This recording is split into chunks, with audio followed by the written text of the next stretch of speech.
बिहार में जब हम लोग आकर जनसुराज की हमने प्रयास शुरू किया तो हमारे पास भी इस तरह के एक्स एमएलए एमपीज के लड़के या उनके घर वाले उनको जोड़कर काम शुरू करने का एक विकल्प था।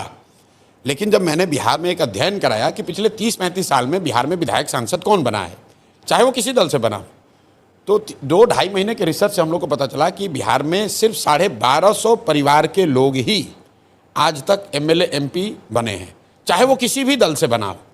हम लोग को लगता है कि लालू जी के परिवार का वर्चस्व है। आप लालू जी की बात छोड़ दीजिए, भाजपा को ले लीजिए जो दावा करता है कि भाई हम परिवार से गाइडेड नहीं हैं। भाजपा में आज सबसे बड़े नेता के तौर पर यहाँ पर उनके डिप्टी सीएम हैं सम्राट चौधरी जी। सम्राट चौधरी जी के पिताजी शकुनी चौधरी। जब बिहार में कांग्रेस का शासन था तो शकुनी चौधरी जी उसमें विधायक और मंत्री थे। फिर जब लालू जी का शासन आया तो शकुनी चौधरी जी उसमें भी विधायक मंत्री बने। उसके बाद नीतीश जी का शासन आया तो उसमें भी शकुनी चौधरी जी विधायक मंत्री थे। फिर मांझी जी मुख्यमंत्री बने, उसमें भी शकुनी चौधरी विधायक मंत्री बने। और आज जब भाजपा का प्रभाव बढ़ा है तो उसमें भी उनको कोई दूसरा कुशवाहा नहीं मिला, उनको भी शकुनी चौधरी का लड़का ही मिला।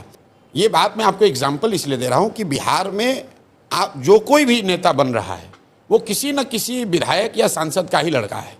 और उसकी वजह क्या है? क्योंकि एंट्री बैरियर इतना बड़ा बना दिया गया है कि भाई अगर आपकी जाति की संख्या नहीं है, आपके पास करोड़ों रुपए नहीं, आप बाहुबली नहीं हैं, आपका कोई गॉडफादर नहीं है, तो आप राजनीति में नहीं आ सकते हैं।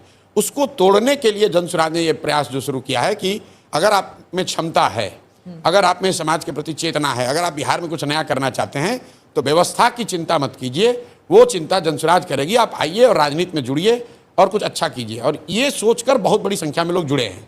लेकिन वो चेहरे, अब विधायक का लड़का होता तो तुरंत मीडिया में खबर बनती, लेकिन वहाँ वो 3 बार का मुखिया है या 10 साल से वहाँ स्वयंसेवी संस्था चला रहा है या वहाँ पे स्कूल चला रहा है, तो वो मीडिया के लिए संख्या है, बहुत बड़ा उस चेहरा नहीं है। इसलिए इतनी बड़ी संख्या होने के बावजूद कई बार लोग कहते हैं कि और दूसरा कौन है, दूसरा कौन है? भाई यहाँ पर सैकड़ों अधिकारी, रिटायर्ड ऑफिसर्स, डॉक्टर्स, लॉयर्स, मैं आपको दावे के साथ कह रहा हूँ कि बिहार में कोई जिला आप उठा लीजिए, वहाँ के सबसे बड़े डॉक्टर, वहाँ के सबसे बड़े वकील, वहाँ से सबसे नामी गिरामी जो पदाधिकारी होगा, कभी रहा हो किसी सर्विस में, स्टेट सर्विस में या इंडियन सर्विसेज में, उसमें से बहुतायत लोग, 50% से ज़्यादा लोग आज जनसुराज में हैं, सक्रिय सदस्य हैं, बड़ी भूमिका में हैं।